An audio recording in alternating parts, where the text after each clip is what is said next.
All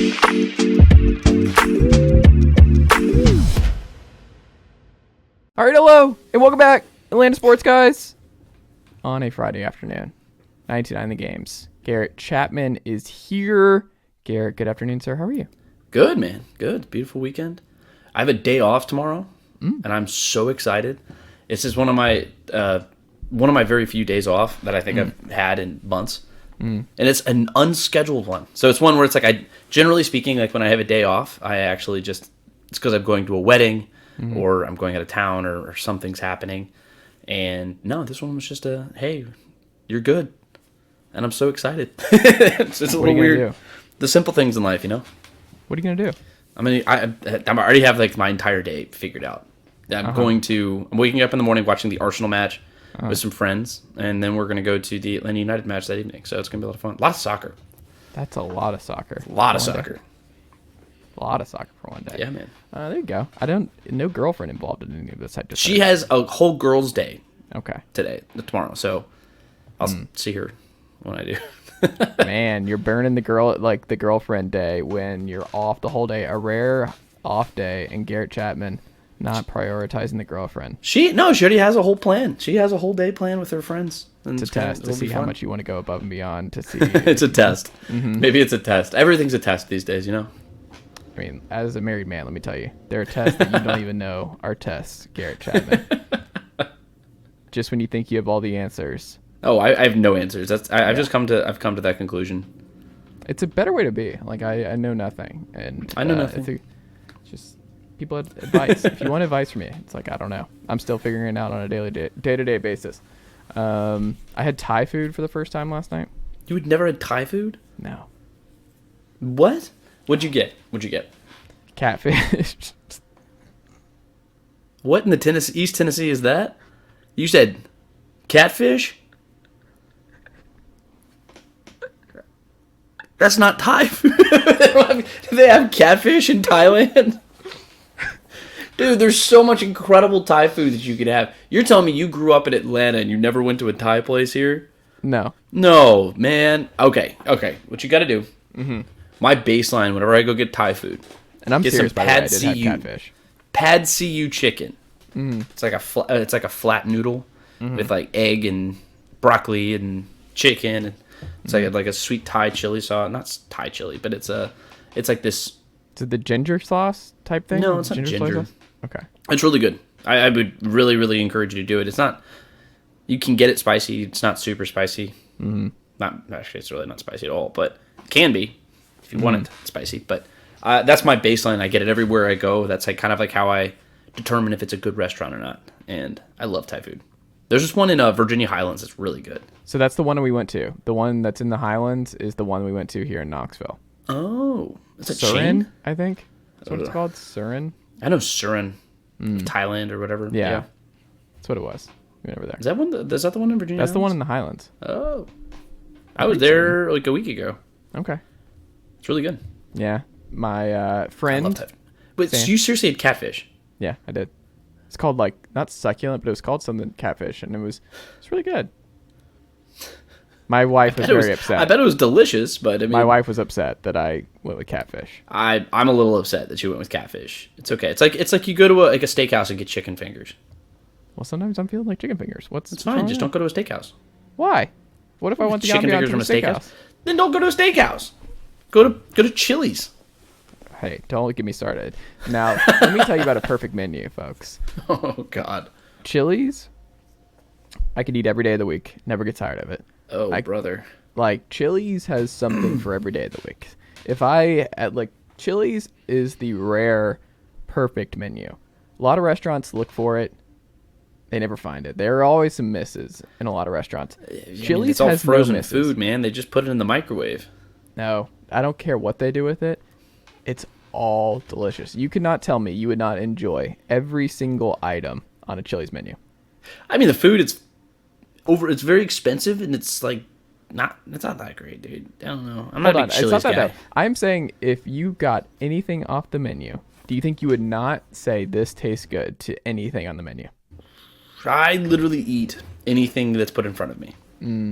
So you're probably not. So I am the least picky eater you will ever find. So as you might be able to Oh yeah, you're a discern picky here, eater. I'm an extremely picky eater. Oh man. It's rough. Oh man, that's a tough life. I can't really Like relate. onions, I can't stand. I will try number one. Tomatoes? Do you like tomatoes? No, I can't stand them. Tomatoes are the number one. Like Okay. I can't do it. I hate tomatoes. But you like ketchup or something? No, I don't like ketchup. Just like anything ketchup. Okay, that's fair. No. Okay. At At least you're honest about it. You're up front. Yeah. It's okay. I mean, Love I like mustard. chicken fingers. Do you like mustard? You do like mustard? Love mustard. Okay. Love turkey. Okay. Chicken fingers can't go wrong. I Can't do in go the wrong with morning. chicken fingers. I could eat the same thing every day and never get tired of it. I also like, if I had an opportunity to You liquefy eat to my live. diet, huh? You eat to live. You don't live to eat. 100%. And That's it's fair. I respect that. I respect that. I don't know, man. I will try anything and everything at least once. That's fine. I wish I I, will was eat like anything. that.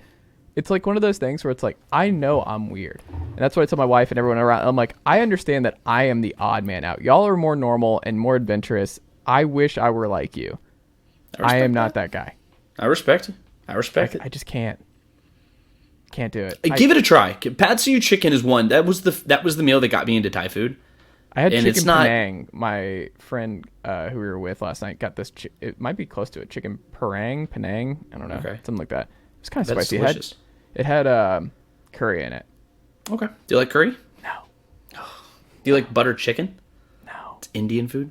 Yeah, no. Butter chicken's delicious. It's not spicy. It's like kind of sweet almost. It's like a sweet chicken. It's good. It's not You're gonna. breaking my heart, Chase Thomas. I know. Man, you're killing me. Look. You're not the first person to be dismayed at my eating habits. Like it's eggs, protein, oatmeal protein, and a banana. Lunch, carrots, Greek yogurt, turkey sandwich. There's some Greek yogurt. Then I have an apple throughout the day, and then I do some trail mix. You know, I'm on a Greek yogurt kick right now. It's fantastic. I eat Greek in the yogurt morning. every day of the week. Because I don't eat breakfast. I was never a breakfast guy. But I've started like waking up like 20 minutes earlier and then just going downstairs and making myself a bowl of yogurt. Mm-hmm. It's like my breakfast. And I sit there, have a cup of coffee, and let the dog outside. Mm-hmm.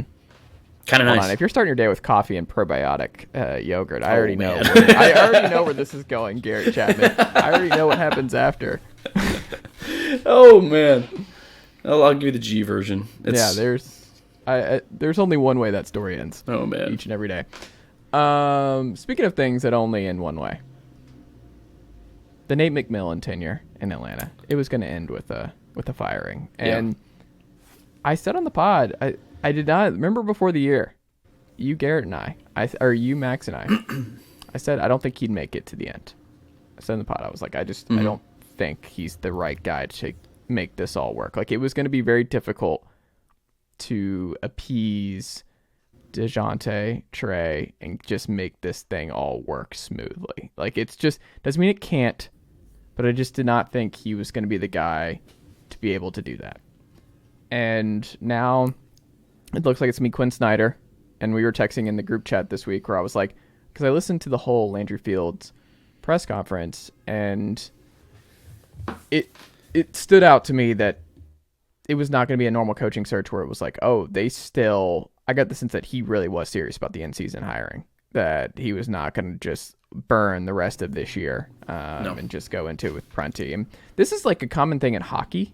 Like the Blues won a Stanley Cup when they made an in-season change a couple of years back, like where you hire in someone soccer up. too. Yeah, but it's weird for a lot of American, like a lot of like the pro sport. Like you don't see this in the NFL ever, obviously. You don't see it in the NBA nearly as often. Major League Baseball doesn't really happen, but it doesn't like it can happen. It's just rare.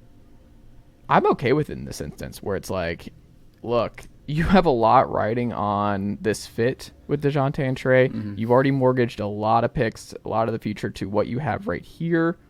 You still have an opportunity to get as high as the 6th seed. I think anything else is a pipe dream at this point with 20 or so games. But when he said that, I was like, oh, I think I texted you, or I was like, oh, it's going to be one of the three. Either Quinn, Becky, or Ime. Like, I don't think he's going to wait on Kenny Atkinson or whoever this summer. I don't think that's going to happen. And then he goes out, and it's like quickly, that was either, I think it was Shams who immediately was like, they're in negotiations with Quinn, and they're still negotiating as of this recording on Friday afternoon. And a lot of folks are like, "Oh, Quinn, why would you hire Quinn to solve some offensive issues?" And I was like, the thing I come back to, and the late Jonathan Sharks, friend of mine, great NBA writer, he wrote a piece on the Jazz a couple years ago. Do you remember when the Jazz were the number 1 seed in the West? Mm-hmm. And the thesis of the piece was the Jazz have like perfected like modern basketball, like pick and roll basketball. Like they, with Gobert and Donovan Mitchell, like they had a top of the line offense. Like it did not matter. They had just the most efficient offense in basketball. What people were wondering is like, is that enough? Can Gobert be your number 2 on a championship contender? But he won a bunch of freaking games perfecting an offense that worked for his best players. So I think when people first scoff at the idea that Quinn can fix this, I push back on that. He was obviously an assistant of that mega group Mike Budenholzer had here in Atlanta a few years back. And from my vantage point, I think this is the best hire they could have made outside of like Ime. I did not want Ime in Atlanta. So it's like outside of that, Becky would have been interesting. But the thing about Becky that made me nervous was that she's walking into just a highly combustible situation. Is that really what you want your first NBA head coaching job to be? Like tasked with fixing a win now team. Like I feel like if I'm a first time coach, I want to do the Jamal Mosley to Orlando thing. I want to do the Brett Brown to Philadelphia. It just like I don't want to get your feet wet. Yes, I don't want to do this.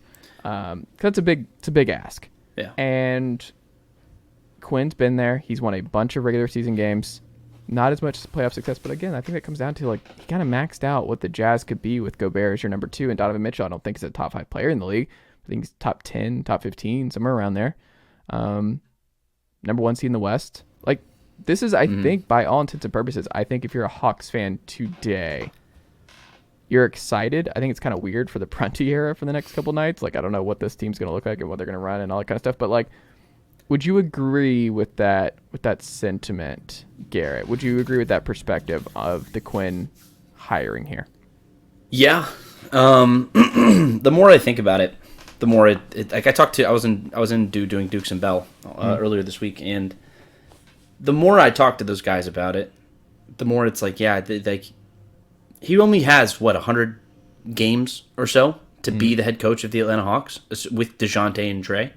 Assuming that they don't go and make a move at the deadline next year, like we're very realistically in a situation where it's like they got to win right now, and like you laid out. I mean, DeJounte, they leveraged a lot to go get him, and as it stands right now, it's just the team hasn't been any better.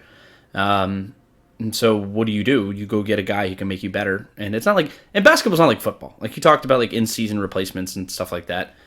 It's like baseball. Like you can go do it for those kinds of sports where you just kind of plug and play, and it's more like in-game decisions. That's more important than anything else. It's less so about philosophy and everything else. I mean, of course, there are going to be plays that your coach sets up and calls and whatever, but look, these are professionals and they can figure all that stuff out in practice. It's not that big a deal. The comfort level, I mean, it's like I'm not expecting anything. If they go get Quinn Snyder, I don't expect. I mean, Michael Jordan came back in 1995, and they didn't do anything really with him because you don't have that cohesion. You don't have the team's not that like the what's that word? What's the word? They're just not set up together. They don't have the experience, whatever. Cohesiveness. Cohesiveness, yes. So Quinn Snyder, he won't have that when he comes in, but it sets you up for next year, right? And I think that's really what this move would be. It's just to, hey, these are your guys. Generally speaking, most of these guys are going to be back. Which guys would you prefer to have back? You can actually coach them up and play with them and see what they do instead of rolling it out there next year and completely throwing away this season. I don't see them wanting to do that. I think Tony Ressler, he's not somebody who's willing to sit on his hands. I guess one of the positive traits about Tony Ressler is he's active and he wants this team to win. But the downside is he's not going to put like a lot of money in this team if they're not winning. And so he wants to see if Quinn Snyder can be somebody who can come in and turn it into a winner quickly. And maybe he can. I don't know. This team's very talented. They're sure as hell paid like a talented basketball team. They're just not winning. And it's just motivation, whatever. Maybe this is what they need, a little kick in the shorts. I didn't think Nate McMillan was going to be fired midseason. I was very surprised. I'm not surprised by the decision. I'm surprised at the timing of the decision.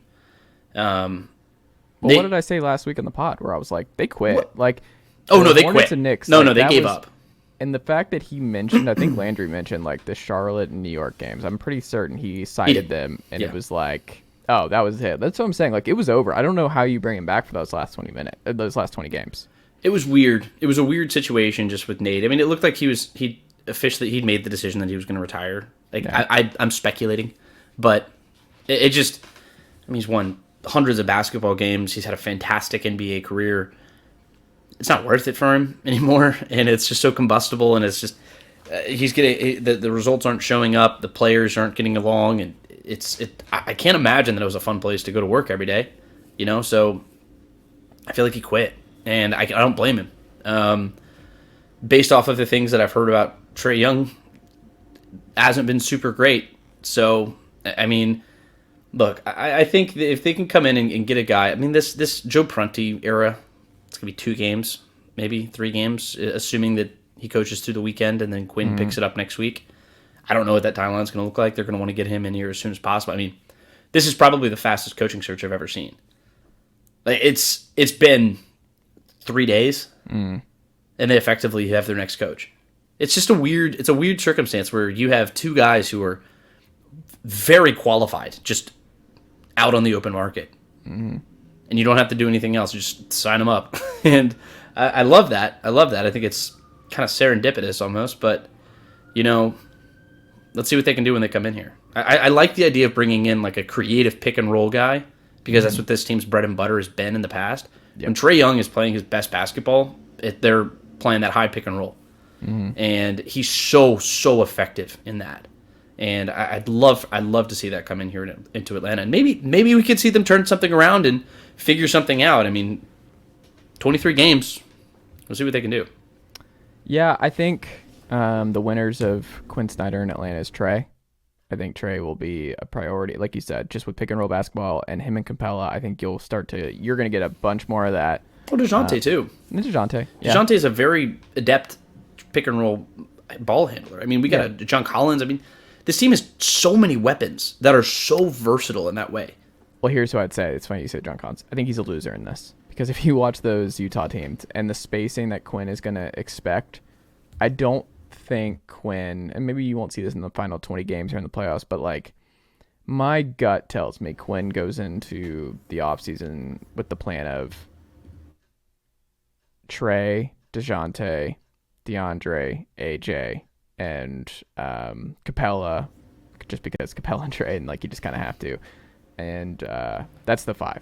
And then Collins moves on. Because the Collins shot has not been there all year, and I just don't, he does not strike me. He did that with Bojan and Royce O'Neal at the 3 and the 4, and Joe Ingles, and like he had 3 shooters surrounding Donovan and Rudy Gobert in the pick and roll. Like that was his thing. Like Quinn Snyder prioritizes shooting, and I just don't see him playing a lot of lineups that Nate McMillan was playing. I think you'll see some different lineups. I think if you're not shooting well, like I think Sadiq Bey will probably have a bigger role on this team down the stretch. I could see that.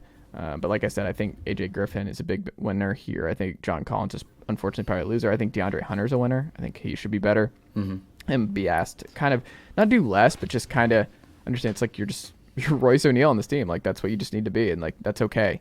And then DeJounte with the Mike Conley type deal where he can take turns, he can close and figure it out. But I don't know. I think it's a step up. I think Quinn is a better coach. He's a modern coach. Yeah, and he needed a modern take. Yeah, and I think it also helps that Quinn's going to be able to see this group and how they all work together for 20 games before he has to go in the offseason. Instead of just going blind, I think at the very least is huge because I think... Well, it's hands-on instead of tape.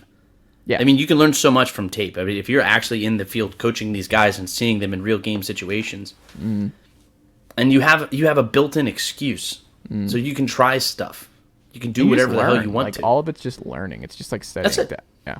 That's it. This is just an extended preseason. Mm-hmm. I mean, no one's fooling this team with. I mean, maybe he comes in and he just like lights the fire or whatever. We saw that happen in 21. We saw it happen in 22. we haven't seen it happen in 23 yet. That's not to say it won't. It's just time's kind of running out. I'm not optimistic it will happen, but they turn a switch. It feels like they have that switch. That's been the trend. If they get the Sixers in round 1, that's the only one. Like, you get 3. Oh, if they get the 76ers, I would be thrilled with that. I'm not saying I still think the Sixers would beat them, but it might go 6 or 7. But they could win some games. If they get Bucks or they don't Celtics, they're dead. Like, so that doesn't. So they basically have to get to the 6. But we'll see. But I think by and large, I think if you're a Hawks fan, you look at this as a win. Yeah, and I, on Dopey Millennials last weekend, I literally was asked this question. It's like, what do you see as the ceiling for this Atlanta Hawks team? And Eastern Conference semifinals, they can absolutely get there. Will they? I don't think so. I think that's peak, like that's ceiling. If they get any further than that, if they get the Eastern Conference Finals or something again, I'd be blown away. But Eastern Conference semifinals and winning a game, I think that's feasible. I mean, if they come in and Quinn Snyder just lights a fire, then great. But we're just as likely. This team is just as likely to make the playoffs as they are to miss it entirely. So it's a weird situation. I think the East is just already wrapped up. Like, I think it's just Bucks, Celtics in the final. Like, I just think they're. Oh yeah, the top is fine. Yeah, we figured out the top. Yeah, 76ers are a good basketball team, but I don't see them. Good. No, James Harden's not a postseason guy. No, I don't think people figure him out. Also, I don't think the Hawks are going to be 30th in three-point attempt rate with Quinn Snyder. I think that's probably gone. They better not be. Yeah, I think that's gone. Switching gears a little bit, the Atlanta Falcons. Terry Fontenot, I'm going to ask you this question. It's a broad question. Terry Fontenot. You started saying Fontenot now. I am. I'm doing it for you. I'm so proud of you. But Fontenot is such a fun one. Fontenot. Terry Fontenot. What do you think he would do? I'll tell him you said that. What if I have him on the pod and I'm just like, all right, Mr. Fontenot. Like, I guarantee you he's heard it before. I bet he has. Sorry, I don't mean to derail. No, I mean, I'm making a conscientious effort. Like, one day I'm going to get Troy Anderson always just immediately correct. You'll get it. I believe in you, man. Yeah. When There's just a lot of names, man. When he goes wins Depoy because after leading the league in tackles. We'll see. But he cannot. Terry Fontenot cannot overlook this one thing for you this offseason. What is it? Oh, it's hard to go wrong. I mean, we're in a very similar situation as we were last year. The cap. Let's put it that way. Because if you're, I know you were, I think you're looking for position group, but I'm going to give you the cap because we were just in a bad situation in the cap. And if Terry Fontenot went out and said, he says he's not going to change the philosophy of this football team and the way that they're going to attack free agency and signing players, etc. Easier said than done.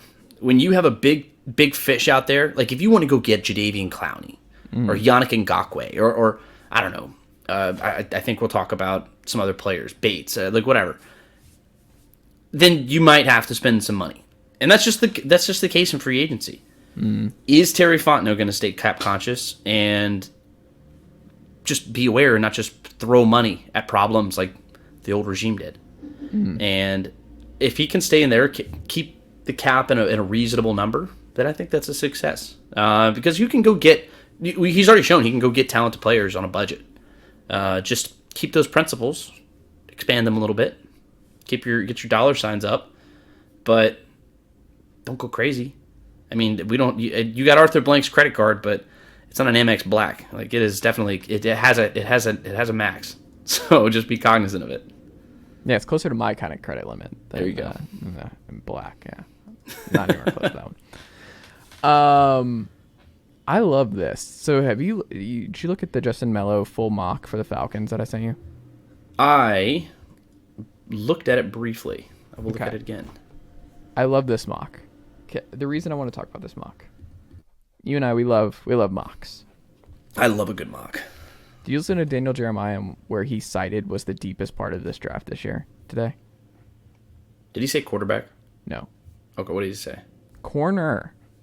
Oh, yes. Yes, I have heard people saying that. And tight end. That's who he said is the 3 spots that is loaded with talent. The best class, the best, like where you want to focus on in this class with the best amount of talent in that of the big 3. So it's tight end, corner, and edge.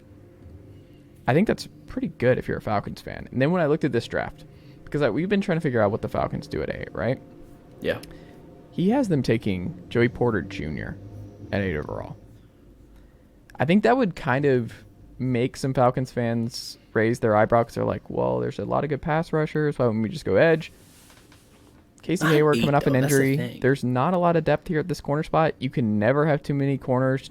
Penn State has developed the secondary really well over the last few years.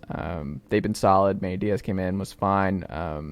They've got dudes in the secondary, and their defense has been strong the last couple of years. Mm-hmm. I don't hate that. I don't hate just being like, Joey Porter, AJ Terrell, we're investing 2 first-round picks in the corner spot. It's a passing league. Joey Porter's more of a physical type of guy. I don't hate Joey Porter there. Instead of reaching on a Miles Murphy or reaching on like a running back or whatever, like, I think it's not as sexy just being a corner from Penn State.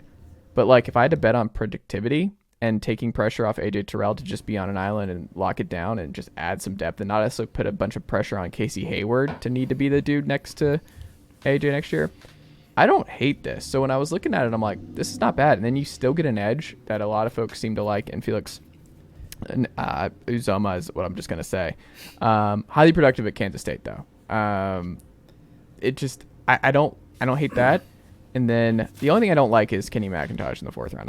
We got to stop drafting the Georgia running backs. They're all just complete, like Swift's now getting cut or potentially in Detroit. And we already see, like, Nick Chubb's like the one outlier who's just going to keep cooking for years. What? On end. But everybody else is just out of the league at like 25. They're all cooked. I don't know, man. Cooked. Todd Gurley was pretty damn good. He was cooked at 25, dude. Like, it was over. Like, Todd Gurley was out of the... Like, he had his MVP type run for 2 years, and it was done. He was damn good, man. I'm not he was disagreeing. Really good, and then just injuries caught up to him. Kenny That's not Georgia. McIntosh. That's not Georgia's problem.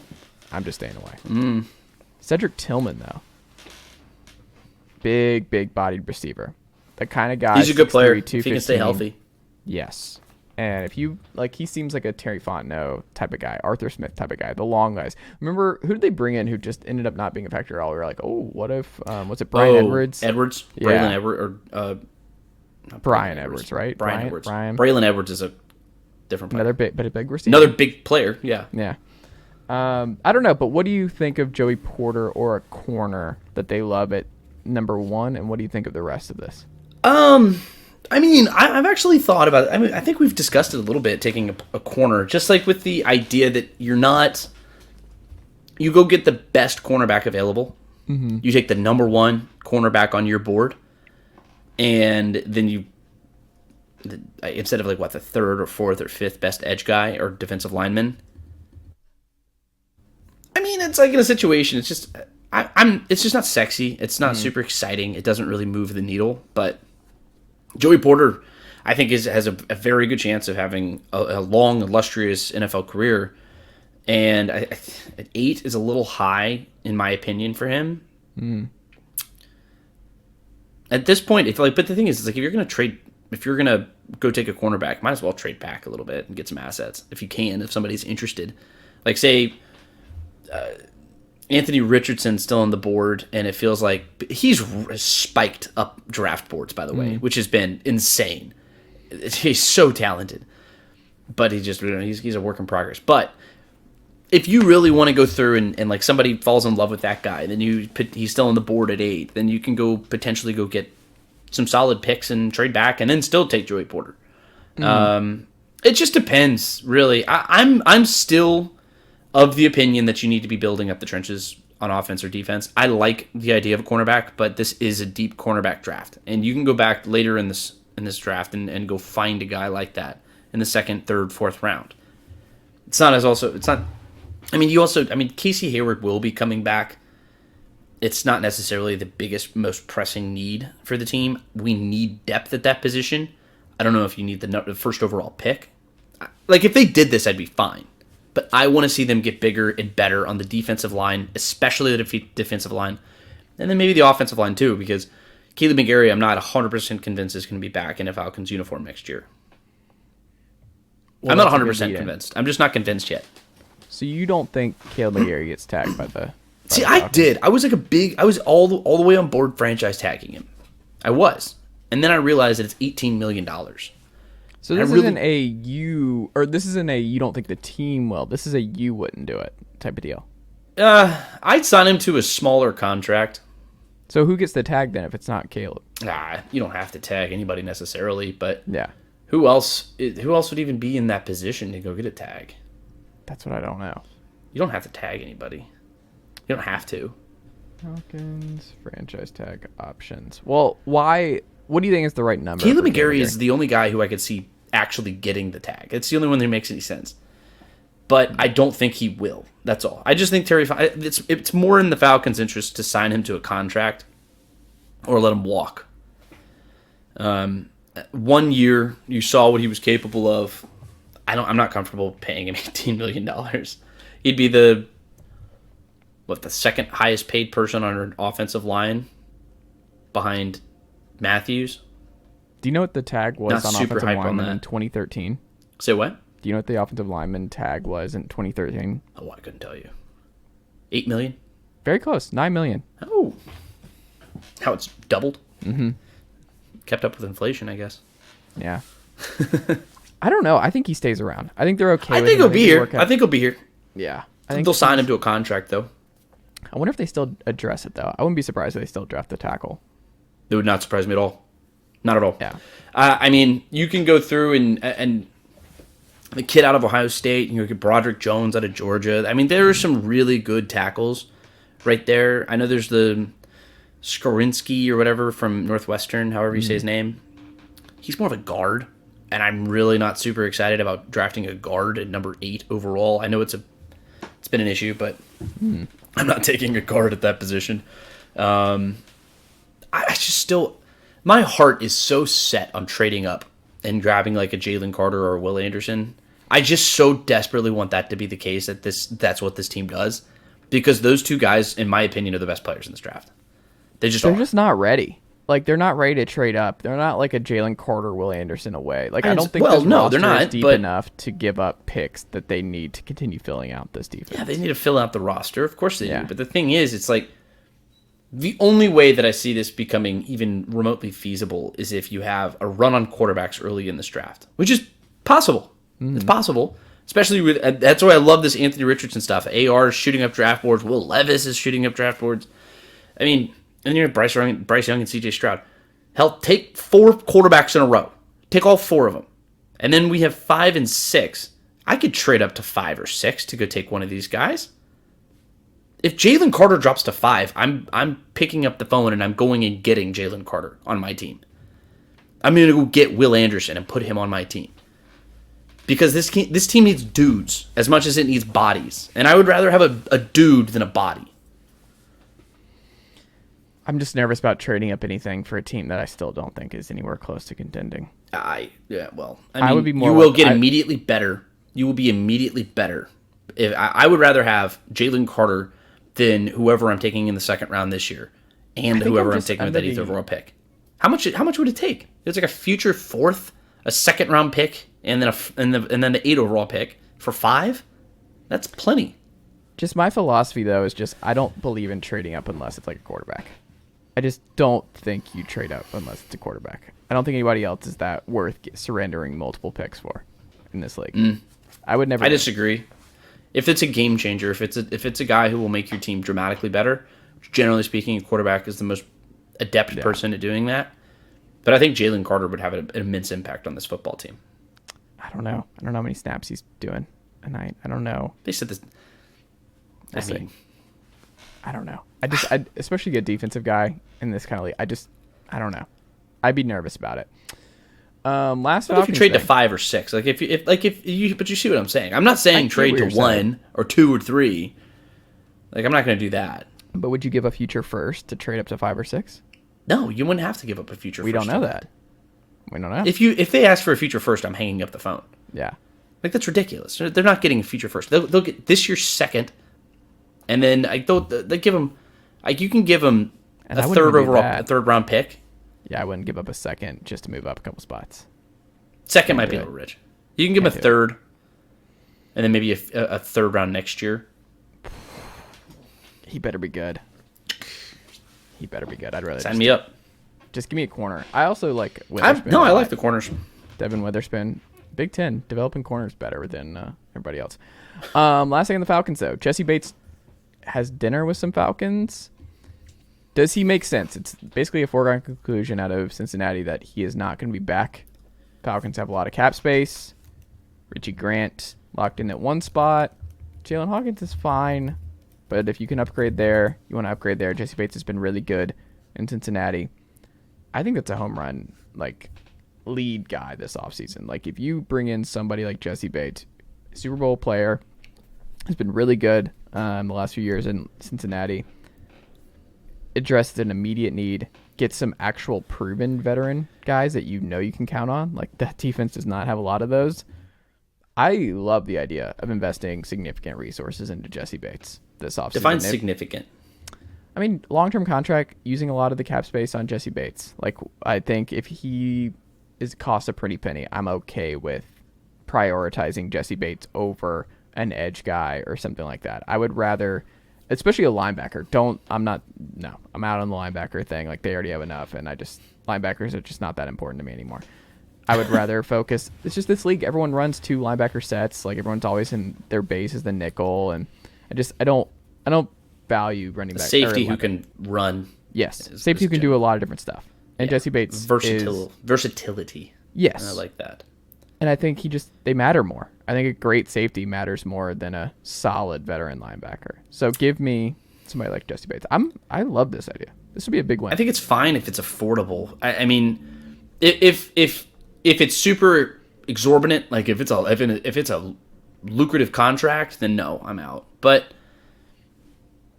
I mean, my biggest thing is I just want to see this defensive line get better. I would take a top flight offensive lineman or a defensive lineman, and I just want to dominate the trenches. That's what I care about more than anything. Football at its core, yes, it's a passing league at this point. Sure, if you have the best defensive line in football, you go to the Super Bowl. That's just what it is. Like, you're that good, you are at least a playoff team. If you have the best defensive line in football, you're in the playoffs. That covers up all of your weaknesses, just about. I mean, the Philadelphia Eagles had 70 sacks this year? 77 or 79 when it was all said and done? The Falcons had, like 21? 21? I mean, their secondary was good. It was very good. That defensive line was one of the best ever. And they rode that to the Super Bowl. Of course, that and among other things, like their incredible offensive line. It's just such a consistent theme. Like when you have the Tampa Bay Buccaneers, you have Tom Brady. That helps a lot. It also helps a lot when you have a really, really good defensive line and offensive line, and you can do whatever you want with it. I'm just going to continue doing this, and it's been the case of football for the last 100 years. Like, you have a really good offensive and defensive line that makes a tremendous impact, and that's going to affect a team more than Jessie Bates would. Now, if he comes in and he like affordable contract, and fine, like I'm in on that, but I'm still going to go offensive and defensive line. I just think that's where this team improves the most quickest. I don't want to be hurt anymore. It's like a lot. It's been a very hurtful relationship in terms of me and the Atlanta Falcons pass rush. It's a relationship that I don't really want to be in anymore. I pounded my head against the wall for a decade. Yeah, I feel like we've said the same thing every single offseason. Like Ray Edwards, Jamal Andersons. We've been through too many. Osium and Yura. Yeah, I'd rather, if I have in my, like, the best case scenario for me is you know what, you could tell me on, let's just really invest in the secondary and the offensive line. And then I'm like, all right, if we just say, hey, if we ever develop even an average defensive line, great. Average pass rush, great. But we are going to have just this Legion of Boom secondary. Like, we're just going to have a great, no fly zone secondary, and the offensive line is pulverizing people. I'm okay with that. That might bring me more peace. I think it would bring a lot more Falcons fans peace. Instead of just being like, we're addressing the defensive line this summer. And then I'm like, I'd like to see them just address the defensive line. I'd love that. I'm looking up how many sacks did the Seahawks have in 2016? A lot. I mean, Cliff Averill was there. Who else was still? Michael Bennett. Still pretty good. They're pretty solid. The Braves. Kirby Yates will bounce back this year. True or false, Garrett? Is he healthy? Well, what do you think? Do you think he's healthy? No. He came in and he was going to make $1 million. So he was never really supposed to be healthy last year. Mm-hmm. He really wasn't. I mean, that was not the plan for him to be healthy. I think he appeared in 9 games, maybe 8 games, something like that. He was a good player. I mean, he was fine. He had 6 strikeouts last year.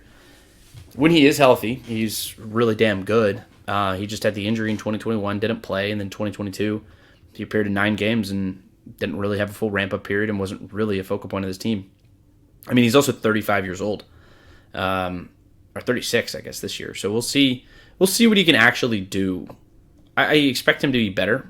He doesn't have to be super great, but I mean, the Braves kind of knew what they were getting into when they signed him to this contract. I think 2022 he was supposed to make $1 million, and then in 2023 he's making $6 million.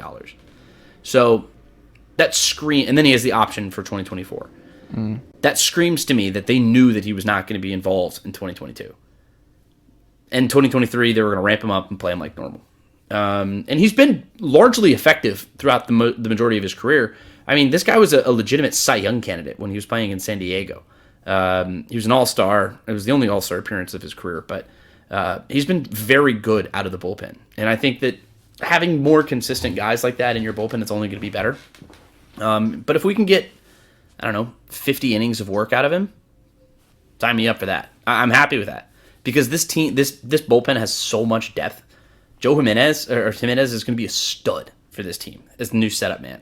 I'm really excited. I mean, like, we lost a lot of depth. We lost some guys. And I think that Kirby Yates is going to be a guy who's going to come in and fill that void.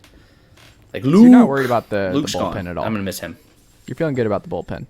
I feel fine about the bullpen. I mean, like, I think it's not the one that we had in 2021, but I think this is still a very competent bullpen. It's still one of the 5 best in Major League Baseball. I would tend to agree. Yeah. So anything I get from Kirby is gravy, really. Yeah. What I think is interesting, and I don't know if this is on a lot of people's radar, like I saw him strike out Acuna today. I think there was a video floating around, which is cool. But Acuna, I think, rocketed one off Max Fried at one point too. But that was because of the pitch clock, by the way. Was it? Did you hear that? No.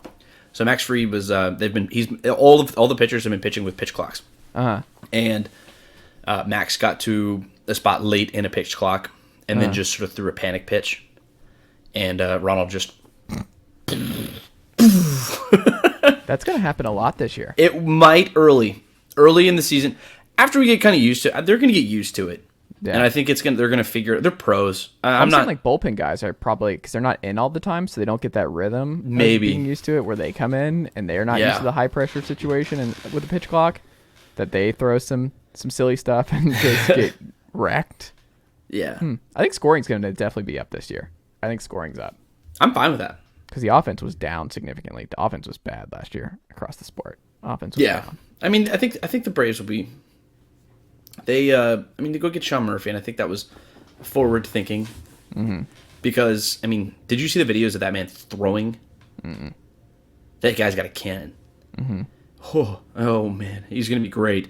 And because you have the new pickoff rules, you have the bigger bases, you're going to see more stolen bases as a result. And so you have... He's right there with like JT Realmuto and like these other guys, like just the really, really, really good defensive catchers who can come up and he can throw anybody out. Is Darno attached to anybody? Sorry? Is Darno attached to any pitcher? Like I only want to throw to Darno. He was last year. We'll see what happens this year. I haven't heard one way or the other if he's going to be that way this year. I can ask some folks for it, but I mean, I haven't seen that. I feel like that's just going to be something that emerges as the year goes on. Yeah. But Travis is he's gonna play. Sean Murphy's not gonna play every day. It's not gonna be an everyday kind of situation. I'd say that it's gonna be 2 days on, 1 day off. I would assume, and then Travis is 1 day on, 1 day DH, 1 day off. Maybe, I don't know. Yeah. I'm speculating. I'm just guessing. There's gonna be a plan with those two. That's going to be some form of rotation. But Travis He doesn't throw the ball down very well. It's not his strength. He's good. He's good at managing a game, but he's not very good at throwing people out if he needs to. And that extra 90 feet is a big deal. Yeah. So having Sean Murphy back behind the plate is going to be a welcomed addition. Yeah. When steals are up, you don't want Darno back there every single. We might have 2 guys who go for 40 steals this year. Who? Michael Harris and Ronald Acuna. Who'd you say first? Michael Harris. Oh, yeah, I guess Michael. Yeah. He had 20 steals last year. Yeah. And he played 100 games, 109 games. He had 20 steals. No, he can go for 40. Yeah. Because he'll probably jump into that 2 spot. You don't think Matt Olson hits 40 steals? No, probably not. No. If he has 2 steals, I'll be surprised. Have you seen that man run? Yeah, I've seen him. I don't think he's hitting 40. 40 dingers, though. I can see him hitting 40 That's what we want dingers. out of Matt Olson, not 40 stolen bases. We want If you have dingers. 40 stolen bases out of Matt Olson, then, I don't know what to tell you. I That's really some legendary would stuff not. right there. 40 stolen bases, that would be incredible. When you look at Spencer Strider, number 99 now, Stud. MLB.com had a good piece outlining like who's most likely to lead the league in case.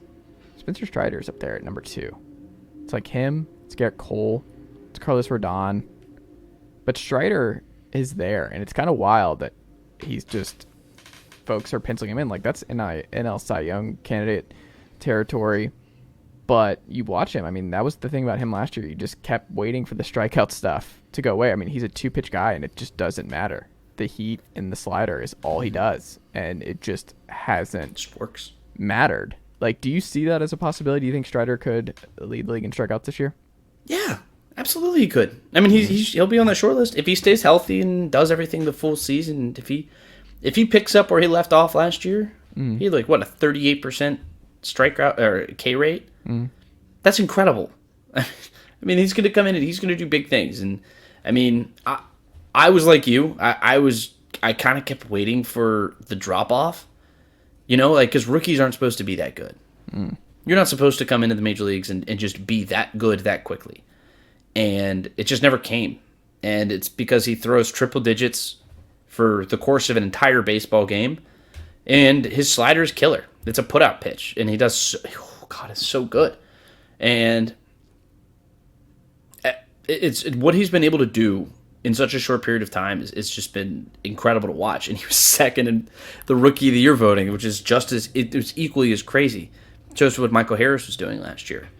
I mean, I can absolutely see him getting it. I'd be kind of surprised to see him get that mark, but he'll be high on the list. I mean, the dude just continues. He just struck people. He was getting 9, 10, 11 strikeout games just casually. It was crazy. I think he's the best pitcher, right? Like, on the Braves? yeah. Max Fried's the best pitcher on the Braves. I think it's Strider. Strider had periods where he was the best player. I think people are just scared to say Strider. And I'm like, I think it's Strider. Like, I think Strider... It was the same conversation people had. I mean, if he comes out and does what he did last year again, yeah, he'll certainly be the most electric pitcher that this team has. Yeah. What do you think? I mean, that's kind of like a Freddie Freeman versus Ronald Acuna argument back in like 21. You know, like, who's your best player? It's a good problem to have. Yeah, it's an interesting discussion. Just different. I'm still say Freeman, but yeah, you could sway I'd me on still either say way. so. Yeah. Hey, Freeman is Max Fried. Yeah, there you go. See what I did there? Last False Braves equivalencies. thing, and we'll wrap up here. Will it have been a mistake that the Braves did not sign Elvis Andrus, who ended up going to the White Sox on a 1-year deal? What do you think? I think the Braves are in a fine situation. I don't know. I just look at it What do you think? It's so funny because Alex Anthopoulos and the Braves front office and the Braves player development deserve a lot of credit. They deserve the benefit of the doubt most of the time. But for every Michael Harris, there's a Christian Pache. For every Austin Riley, there's a Shea Langoliers. For every Drew Waters. For every Ronald Acuna. What did they There's get for him every for? Max Fried, there's a Colby Allard. Yeah, What but I'm the thing saying- is, the difference is not that there are misses. The difference is Alex Anthopoulos hits so often. So he has my absolute trust. He does too, in a general sense. Yeah. But he has missed.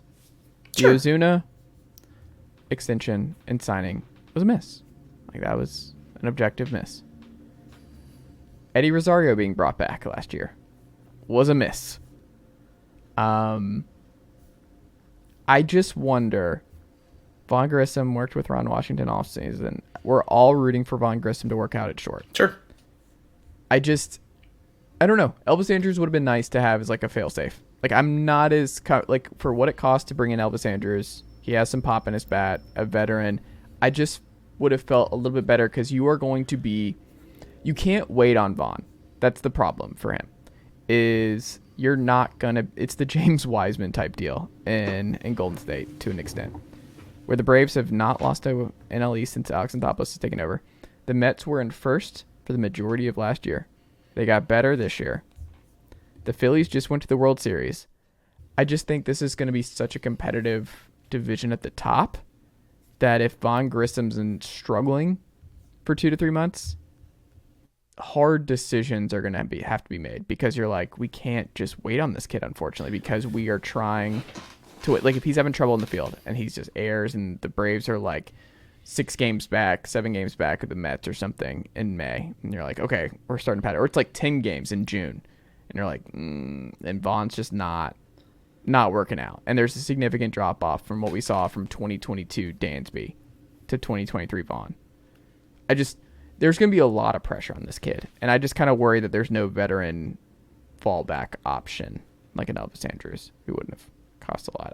Maybe he didn't want to sign up for that because he knew he would be backing up Vaughn. I don't know, but I am a little concerned because I think if I had to say like one way or the other, Vaughn works out at long term at short, like over 50%, under 50%. I would say under, because they've hit on a lot. They've hit on a lot of these dudes, and Vaughn's not like some premier prospect. It's not like he was number 1 in the draft or anything like that. No.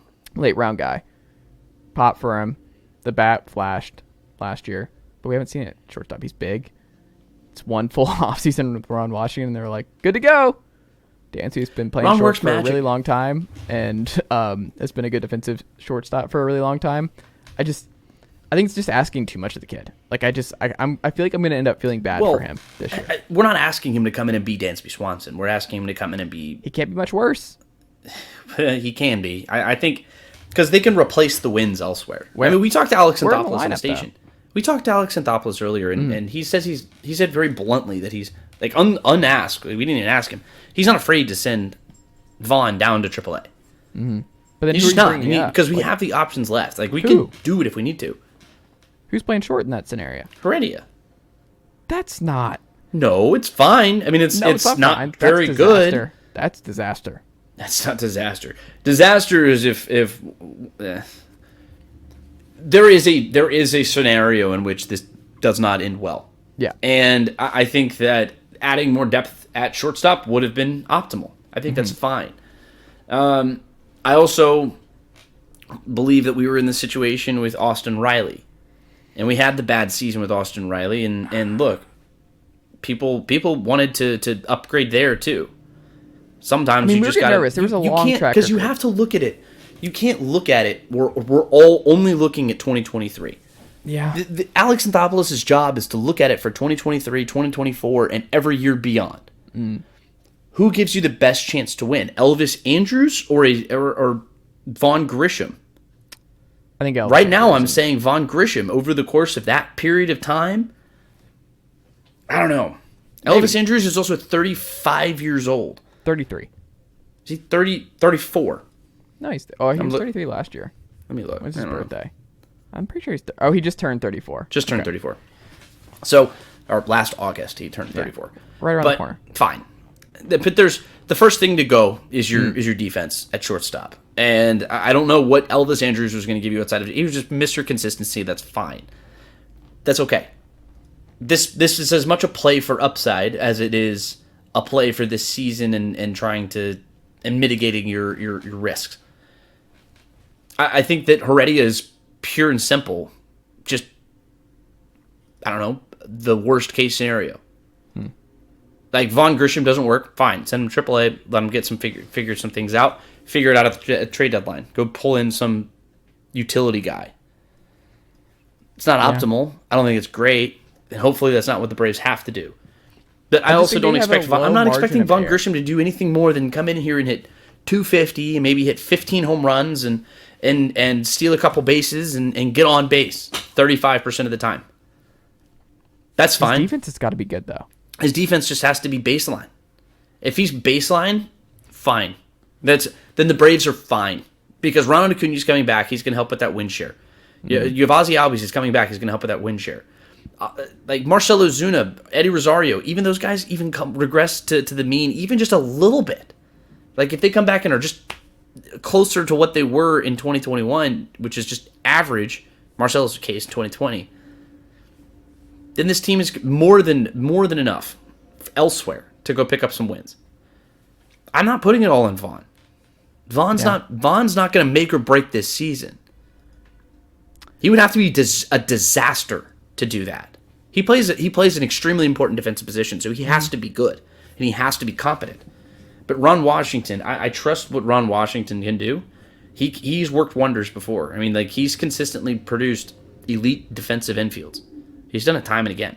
And I think if he's coming out, he's been raving about Von Grisham all offseason. And he doesn't do that very often. So I think we'll be fine. I just think all he's got to do is be average. Be average and that's fine. Yeah. Let's see. It's definitely a we'll see. I mean, it's definitely a we'll see. I feel bad for the kid. There's just going to be a lot of pressure on him right out of the gate. But he's not going to be. But he's not in a Dansby situation. Like Dansby, when Dansby was coming up, Dansby was expected to be the face of the franchise. Like Austin Riley was like, "Hey, this team is trying to win a World Series, and you got to figure this out and be better, and you're going to come in and hit third and fourth or whatever." What? No. Vaughn's not coming in expected to do that. He's going to come in and he's going to bat ninth. He'll be fine. I think they'll end up wishing they had just locked up Dansby. It's my gut. That's my gut. Maybe. It was the years.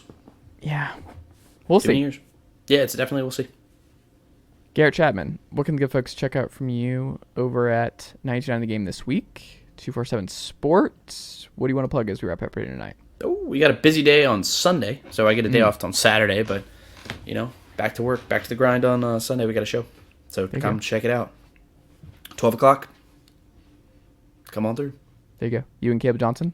No, I'm just on board. I'm helping out with Mark Zeno. He's going to come on. Yeah. Is he back? Yep. Full time? Not full time. Okay. Part-time? Zeno back. Is it A to Z again? Is it still A to Z? A to Z? Yeah. There you go. Mark Zeno. Yes, sir. Good guy. Yeah, there you go. Garrett Chapman, always a pleasure, and I will talk to you next week.